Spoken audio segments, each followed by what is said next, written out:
क्या आपने कभी किसी उड़ान को उड़ते हुए देखा है और फिर वो कभी वापस ना आए हो?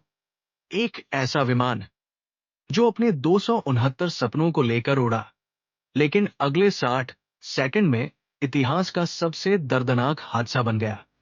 क्या वजह थी उस क्रैश की? एक तकनीकी गड़बड़ी या कोई अदृश्य ताकत? इस कहानी में वो सब है जो आपकी रूह तक हिला देगा, क्योंकि ये कोई काल्पनिक किस्सा नहीं, ये एक सच्ची कहानी है। वो उड़ान जो कभी नहीं लौटी। 12 जून 2025 सुबह का समय, अहमदाबाद एयरपोर्ट पर हलचल थी। जैसे रोज की तरह एक और व्यस्त दिन शुरू होने वाला हो। एयर इंडिया की फ्लाइट AI 171, एक विशाल चमचमाता बोइंग 787 ड्रीमलाइनर, लंदन गेटवे के लिए तैयार था। यात्रियों की भीड़, सुरक्षा जांच, बच्चों की हंसी, बुजुर्गों की दुआएं, सब कुछ सामान्य लग रहा था। लेकिन कोई नहीं जानता था कि यह सुबह भारत के एविएशन इतिहास की सबसे काली सुबह बन जाएगी। कैप्टन अजय मेहता और कोपायलट शुभांगी राव विमान को टेक के लिए तैयार कर रहे थे। वेदर क्लियर है, रनवे विजिबिलिटी एक्सीलेंट, ATC से परमिशन मिलती है और ड्रीमलाइनर रनों पर दौड़ने लगता है। घड़ी में समय था सुबह 6:12। Air India 171 cleared for take off. विमान हवा में उठता है और लगभग 650 फीट की ऊंचाई पर पहुंचता है। लेकिन तभी कैप्टन की आवाज घबराई हुई थी। Engine 1 failure, mayday, we are returning back.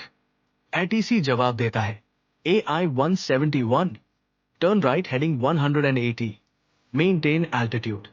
लेकिन जमीन से 30 सेकंड की दूरी पर ही अचानक विमान नियंत्रण खो देता है। वो डगमगाने लगता है, झुकता है और अगले 12 सेकंड में जैसे समय थम सा जाता है। घड़ी 6:03 पर थमी। AI 171 BJ मेडिकल कॉलेज के हॉस्टल बिल्डिंग और रिहायशी इलाके पर गिरता है। आग की लपटें आसमान छूने लगती है। धुएं का गुबार, चीखें, भगदड़, पूरा शहर मानो किसी दूर स्वप्न में चला गया हो।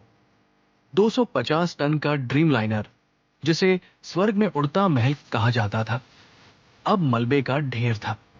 कमाल की बात यह थी कि इतने भीषण क्रैश के बाद भी एक व्यक्ति जीवित मिला। ब्रिटिश इंडियन मूल का 27 वर्षीय युवक विंशव कुमार रमेश, जो इकोनॉमी क्लास में खिड़की के पास बैठा था। उसे बचाव कर्मियों ने मलबे के नीचे से जिंदा निकाला। वो बेहोश था, उसका शरीर झुलसा हुआ था, लेकिन उसकी सांसें चल रही थी। ये चमत्कार था या किसी अदृश्य शक्ति की लीला, ये कोई नहीं जानता।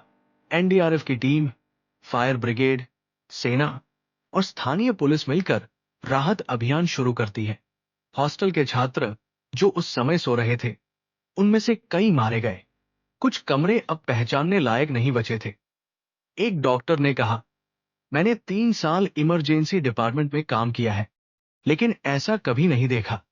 यह फ्लाइट एकदम नया नहीं था, लेकिन ठीक ठाक मेंटेन किया गया था।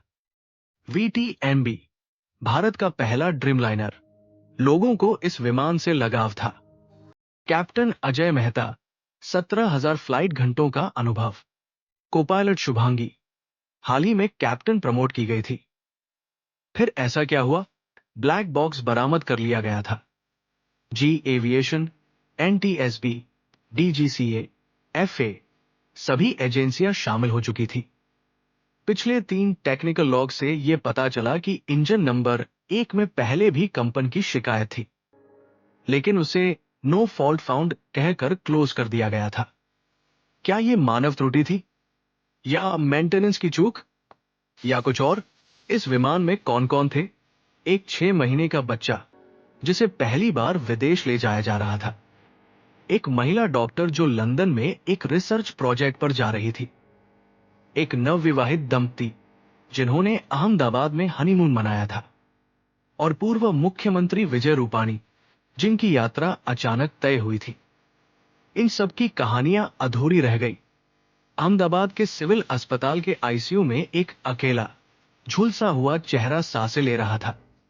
नाम विंशव कुमार रमेश, उम्र 27 साल, नागरिकता ब्रिटिश इंडियन, स्थान सीट 36 बाएं पंख के ठीक ऊपर। जब डॉक्टरों ने उसे होश में लाया, सबसे पहले उसने आंखें बंद करके कहा, मैं बच गया।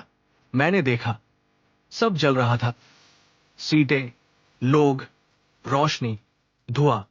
वो लड़खड़ाती आवाज में कहता है, मैंने अपनी खिड़की के बाहर आग की एक लपट देखी थी। इंजन में कुछ चमकता सा दिखा, फिर झटका लगा और सब कुछ काला हो गया। वो बताता है कि क्रैश के ठीक पहले फ्लाइट अटेंडेंट ने कहा था, कृपया बेल्ट बांधे रहें, लेकिन तब तक बहुत देर हो चुकी थी। बचाव कर्मी जब वहां पहुंचे तो मलबे के नीचे एक मरी सी आवाज आ रही थी, हेल्प, हेल्प। एक एनडीआरएफ अधिकारी ने दीपक की रोशनी में देखा, धातु की चादरों के नीचे पेट्रोल और जलते प्लास्टिक की दुर्गंध के बीच एक सांस चल रही थी। वो विनशव था।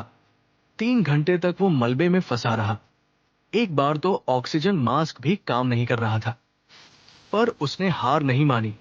विनशव ने बताया कि उसने लंदन में अपने मंगेतर को टेक्स्ट से 2 मिनट पहले एक मैसेज किया था, we take off now, see you in 9 HRS, love you. वो मैसेज अब म्यूजियम में रखा गया है, क्योंकि वो आखिरी संदेश था जो इस उड़ान से गया। ब्लैक बॉक्स रिकॉर्डिंग से सामने आया कि टेक्स्ट के समय बाएं इंजन में कंप्रेसर सर्ज हुआ था, मतलब हवा का दबाव अचानक पीछे की ओर लौट आया। ये इंजन फेलियर का एक लक्षण है, लेकिन सवाल यह है, पिछले मेंटेनेंस रिपोर्ट में यह दर्ज क्यों नहीं किया गया? एक टेक्नीशियन ने अनाम रूप से बताया, हमने कंपन नोट किया था, लेकिन सुपरवाइजर ने ऑपरेशनल एक्सेप्टेबल कहकर छोड़ दिया। यानी लापरवाही ने 269 जानें छीन ली। डॉक्टर रुचिर शाह, जिन्हें ऑक्सफोर्ड यूनिवर्सिटी में रिसर्च प्रोजेक्ट के लिए जाना था। वंशिका और अभय, नई शादी, पहला विदेश ट्रिप और लास्ट। 9 साल की अंजलि, जो अपनी मां से पहली बार पूछ रही थी, प्लेन का विंग हिलता क्यों है? इन सब की कहानियां वही थम गई। पूर्व मुख्यमंत्री विजय रूपाणी की अंत्येष्टि राजकीय सम्मान के साथ हुई। ब्रिटिश सरकार ने 24 घंटे के भीतर विशेष टीम भेजी। भारत सरकार ने राष्ट्रीय शोक की घोषणा की। लोगों ने कैंडल मार्च निकाले, स्कूलों में मौन रखा गया। लेकिन क्या इतना काफी था? हर टिकट के पीछे एक कहानी होती है। हर विमान दुर्घटना एक सिस्टम फेलियर नहीं, एक इंसान की असफलता होती है। वो अब भी उसी कमरे में है। ये सिर्फ एक रूहानी वाक्य नहीं, बल्कि सच्चाई है। वो अधूरी प्रेम कहानियां, वो अनकहे अलविदा, सब अब हमारे दिलों में रह गए हैं। हम सिर्फ एक चैनल नहीं, हम उन कहानियों की आवाज है जो अब खुद नहीं बोल सकती। अगर आपको ये कहानी छू गई हो तो लाइक करें, कमेंट में बताएं कि आपकी क्या राय है ऐसे हादसों पर, और जरूर सब्सक्राइब करें फ्लेक्स स्टोरी को, ताकि अगली कहानी आप तक सबसे पहले पहुंचे।